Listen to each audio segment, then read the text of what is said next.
You are listening to All Burgundy and Gold, everything powered by the urban sports scene and Fox Sports Radio 96.9 FM and 1340 AM. Hopewell, Virginia. Your hosts are Wole and Glen. The homies Ray and Mo are out. Glenn, what is good? Man, I feel good to be back home, man. I ain't been here in a minute, right? I know, right? Glad to have you back, man. Glad to have you It feels back. good to be back here to talk about Commanders football because there's a lot going on. A lot of past shows I wanted to be on, but life happened. So Of course, man. but it's good to be here, and it's good to be Commanders. Good as we mentioned before, good PR stuff right now. Yeah, man, So, good PR stuff, good energy, man. I'm glad to have you back too, my man. Appreciate you being back. And also, man, like you can tell, good PR stuff. I'm excited. I'm excited, man. Obviously, I got my Magic Johnson jersey on, so you can already tell what type of information we have. You know what I mean? yes, Like, I'm through the moon. I'm through the moon. I grew up a diehard Redskins Commanders fan. Magic Johnson was my favorite player ever. He's my GOAT. Now, if I could have two of those dudes, I could have two of those entities combined. You already know I'm living on cloud nine. You already Mhm. know. You know what I mean? But we'll talk about that later. We'll talk about that soon. Let's get through the particulars real quick. Hey, subscribe to our podcast on Spotify, Stitcher, iTunes, and Google Podcasts. Just search All Burgundy and Gold Everything. Also tweet us at ABG underscore everything and hit us up on IG at ABG underscore everything. And like our All Burgundy and Gold Everything Facebook page, make sure you subscribe to our All Burgundy and Gold Everything YouTube channel as well. That thing is growing, so I appreciate y'all for tuning in and hitting the subscribe button. So I know y'all listening. I appreciate y'all. Anyway, it's time for the pregame. Here's what we have on tap. We'll talk about Magic Johnson joining the Josh Harris group to potentially buy the Washington Commanders. Then we'll talk about the Commanders' search for a linebacker. All right, let's get into it, man. It's been reported that NBA legend Magic Johnson has joined Josh Harris's bid to possibly purchase the Commanders. What was your thoughts? What were your thoughts when you heard the news initially? I mean, my initial thoughts were like, "Hey, look, it's great because Magic, everything Magic touches has Uh-huh. turned to gold, right? You look at the Los Angeles Lakers. He's part owner of the Lakers, right? They win championships. Became minority owner of the Los Angeles Dodgers, right? They won a championship, or at least their record has been good enough for them to be in. They could have won multiple championships, right? And Magic has always done, and he also has ties to DC, right?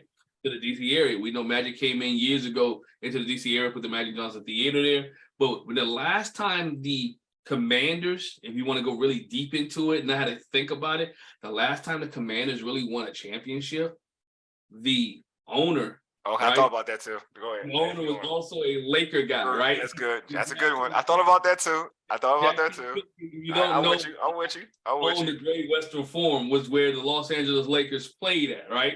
So when you start adding the connections and the Oh pieces man. together, you start connecting the dots with the Mhm. Washington organization. It may need, when you take somebody who's used to winning and add them Yes. to a group who's used to winning, and then it makes winning is contagious. So I Yes. thought about that. I say, it's good to have Magic part of this group. And he might be the face of the group. But it's good for Magic to be involved because again, Magic Johnson doesn't like to lose money.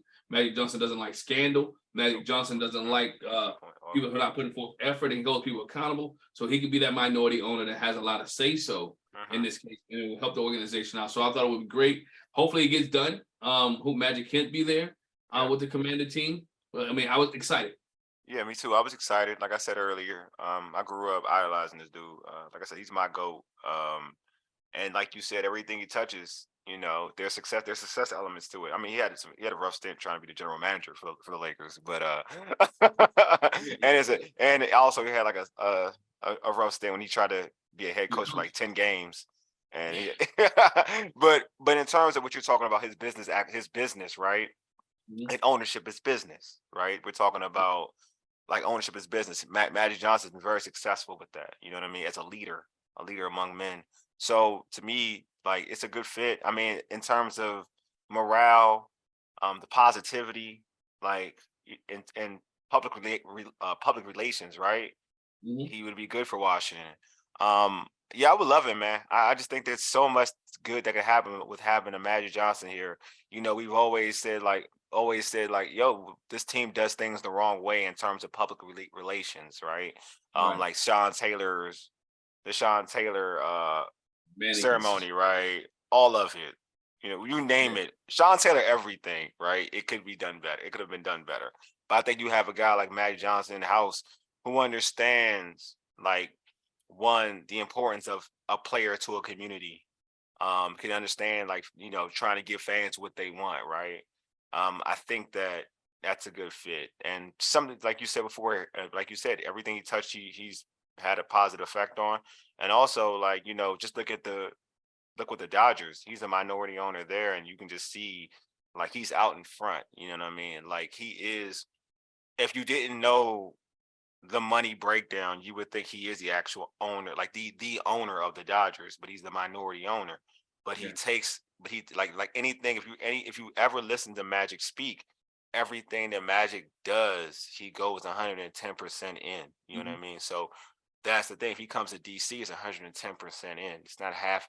He's not doing it halfway. He's going in. So I think he'd be a great fit. And just like you said, he already has a foothold in this community anywhere with the Magic Johnson Theater not too far away from FedEx Field right now. So I just think that it's a good fit. Really is. It really is. So Yeah, I think it's a good fit. I mean, organization wise, it's good. This organization needs all the feel good stories that could get right.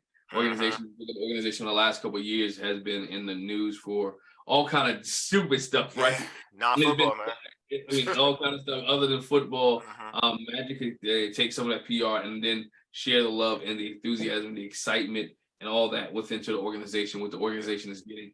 Then you have management too. So again, you have two guys who about winning within the organization, and you want Matt to be able to do so in the community. So and community minded.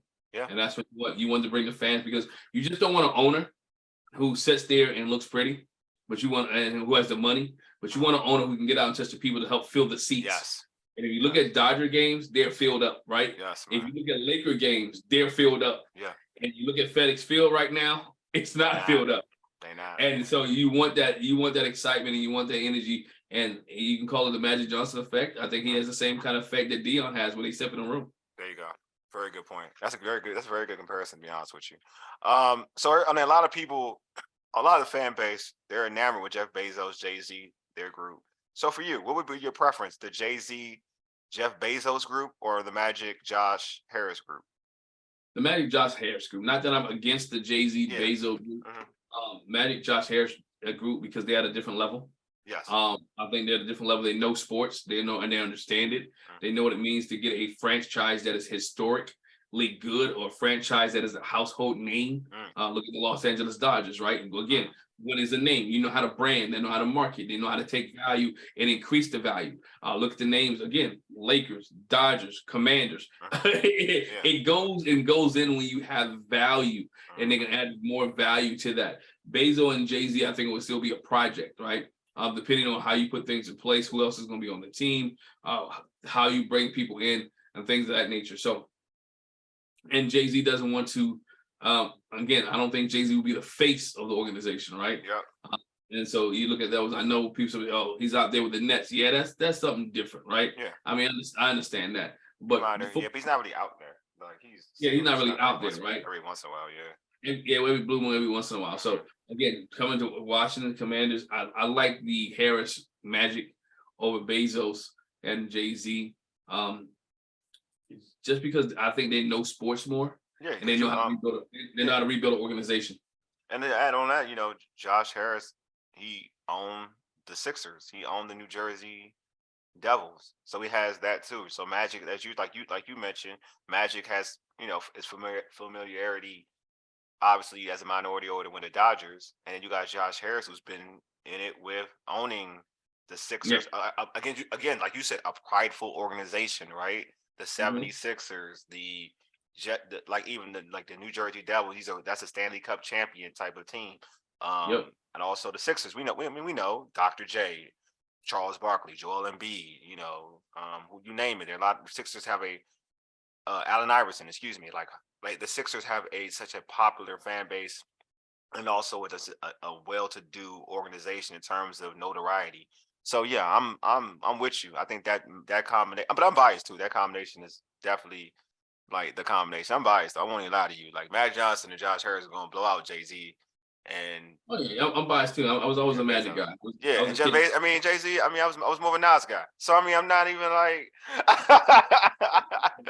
You too. Everybody was rocking Jordans. I wanted the Magic Converse. they I just mean, they what I'm talking about, Glenn. So that's where I'm at. Glenn, we here. yeah. That's what I was we here. That's what I'm saying. Like, so I'm biased too, but we put the poll out there on Twitter. All this, well, I'm not surprised. 60% have Jeff Bezos and Jay-Z. 40% has Magic and Josh Harris. I am.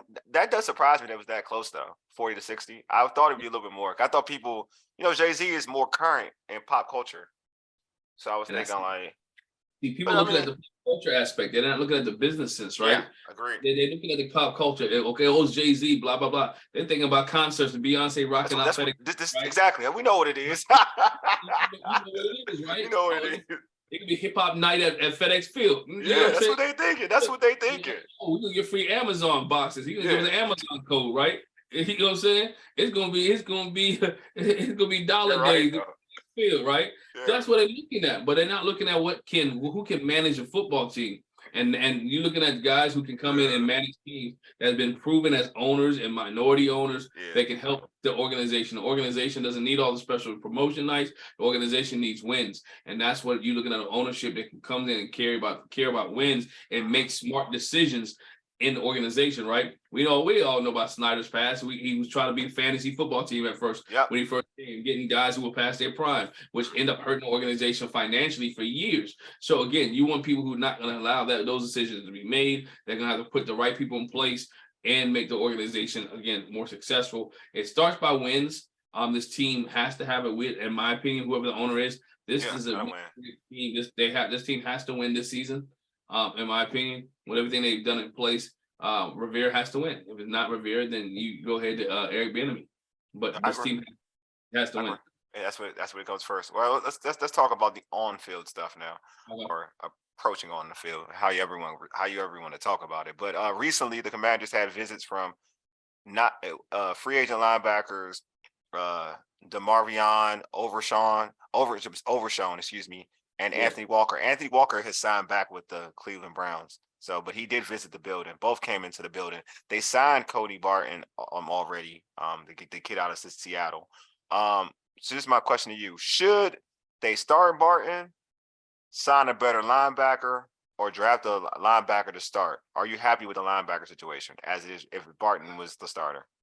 Barton's not bad. If you watched him play in Seattle, he made tackles, and they didn't have Seattle didn't really have 136 tackles or something like that. Yeah, the Seattle didn't also have the best defensive line. You're asking this guy to play behind your defensive line that the Washington Commanders currently have. So he's able to tackle in space, right? With 136 tackles, he's able to do what you need him to do. Damari Overshown, I believe he's coming out of Texas, right? Texas, he's coming out of Texas, so he's an opportunity to somebody that maybe get drafted in that sense, right? So you're looking at a young guy there that you can bring in who is pretty young, who's athletic, who's coming in down from there. Here's a draft pick. I'm sorry, Alex Texas. I'm sorry, draft pick. Sorry. Yeah, draft pick that's coming out from safety who can get drafted. So I like him being a young guy who was a safety, got developed and changed, and he's an older safety too, a little bit because of COVID season and extra years in the league and all those type of things, right? So he's played some extra football for Texas. So you look at him, he can come in and do them. I would like to get a veteran, that's been there for a while to go with the guys up front. But if you have to go younger, you want somebody that Jamin Davis could continue to learn from. Yeah. I think Jamin has stepped his game up a lot this year. You don't want somebody like, Overshown if he's going to fit in who's young. But with Davis, with Jamin and with Barton, I think that's a good combination. They're old enough, and they're young enough to be able to maneuver and do what the Washington Commanders want them to do. Yeah, see, I mean, like I guess I would like getting Overshown. I would say I would draft. I mean, I'm all for drafting a linebacker, but I'm with you though too. I want a vet to play with Jamin, like a good vet, so he can learn from. Like that's why. I mean, I said this last season. I'm gonna say it this year too. Like I want Bobby Wagner. I just feel like Jamin can learn a lot from playing with a Bobby Wagner. I feel like putting a player out there just to learn on the fly without having vets to teach him how to ball out, isn't usually the right way of doing things. You know what I mean? Like I feel like you get a baller, and Bobby Wagner still plays linebacker at a high level. Jamin can do nothing but learn from a guy like Bobby Wagner. You know what I'm saying? Like, yeah, coaching is great. Don't get me wrong, but there's something about having a teammate that can just grab you to the side and say, hey, Rook, hey, young boy, come over here, man. Look, you doing this wrong. You can do this to be better. All right, you do this. Look, man, you can do this. Hey, let's come to the house. We gonna watch film together. You know what I'm saying? Take the kid on and be like, all right. Because look at the dudes that Jamin had to play with. You know what I'm saying? Like, no, no knock on anybody. The best I would say, I want to say was James was Tommy, but Tommy Davis wasn't really playing like that anymore. But like Thomas Davis wasn't playing like that anymore. But you got guys that are either his age, and Cole Holcomb, or no, not Cole Holcomb to me was solid, but he's still young, his age, who hasn't played it at the highest level, like in terms of being like an all-pro linebacker. Mayo, who else? Some of these linebackers that are like, come on, like, what are we doing here? Like, it's cool. Like a guy who's growing to be a linebacker, who's learning to play linebacker in the NFL level, and he has improved, right? But you could take him to the next level. You would give him a guy who's done it before at the highest level. He can only get better. Wagner can still play. You know what I'm saying? He's only and he can still play. I think he's in the league, 10, 11 years? He can still play. Washington, in my opinion, Washington missed the boat with Wagner last year. Yeah, I agree. When they had an opportunity to bring him in. But don't miss the boat twice. He's a free agent. He's still out there. Yeah. The Rams left the Rams. Rams cleaning the house, whatever the case may be. Yeah. Yep. Right now, you can probably get him for cheaper than what you got him what you could have got him last year. And he still played good last year. And he still played well. Yeah, he still played well last year. I can't remember his numbers, but he played very well. Wagner will be a good veteran to come and teach the young guys, Jamin Davis. And one thing you know about Wagner, he's always going to bring it. You meant they're playing behind. Again, I'm talking about the defense, right? The defense has to have a culture. The culture right now, the defense is the defensive line. Those guys bring it. If you had a linebacker that has that same type of intensity, oh my God, that type of go that they have, then you're talking about a defense that is very solid, a defense that is very stout, and then you just worried about now, okay, can my corners and safeties do what they need to do? Because that front four plus a linebacker, whether it's Jamin and Bobby Wagner, could get after any quarterback, right? Yes. That's in the NFL. So then you got safeties and corners that you just ask them to stay in coverage. So that veteran linebacker would be great. Even and I don't think he is the veteran, but I'll even look at a Von Miller. You know what I'm saying? Yeah. But he's like a defensive end now, though. But he's not like he's a rush edge. But I know you're talking about. Like, it doesn't have to be the highest level of Bobby Wagner, but somebody who's had, you know what I mean, has been uber successful. Like, that's all I'm saying. Like, who's like still playing really good football, but it used to be an all-pro, but now it's just holding it down. You know what I'm saying? Like, it would be good for Jamin. Like, that would be good for Jamin Davis to take from going from this level to the next level, because everybody learns from somebody to be a better player. You know what I'm saying? Like, that's non-coaches. You know what I'm saying? Dude, Tremaine Edmonds. Yeah, well, he's in Chicago now. Oh, yeah, yeah, they signed him. Yeah, he's Chicago. He's too expensive, and he's way too expensive too. Yeah, they gave him the bag, but like Jermaine would be good. But I wanted Jermaine would have been a good one, but he would be too expensive, and then you would have to not sign Deron. You wouldn't be able to get Deron Payne if Jermaine. I talked about on the show before. Deron Payne, that defensive line has to stay together. Yeah, they has to stay together. So, but I put on also a poll on Twitter, said what should the Commanders do with the other linebacker spot? Start Cody Barton, sign a starting linebacker, or draft a starting linebacker. 45% said start Cody Barton. So they were like what you were saying, Glenn. Initially said sign a starting in terms of signing a starting linebacker, 18%, drafting a starting linebacker, 37%. Yeah, so, Barton's a player, man. I like him. A good player. I've seen him play a couple times in Seattle. Not a bad guy. He'll come in and hit, wraps up, tackles very well. So he will be able to fit in. Just to determine how him and Jamin mesh and how much chemistry they can have in that linebacker room. Yeah. I mean, like you said, there's some good. We talked about Overshawn, or how I say Overshawn. That's a weird name though. Overshawn or Overshawn. Yeah. We talked about him. He's one of the top linebackers in the draft. I think it's always cool to draft somebody young, right? So who can play alongside. You can have two guys to grow together, right? But Yep. and you can still draft one. Like my thing is, you can still draft a linebacker and sign a vet, and then that vet is teaching them, and then the next following year, the vet's gone, and now you got this young dude paired with Jamin, and now you got it. Now you got a unit that can do some damage for years to come. You know what I mean? Like you can still go that route.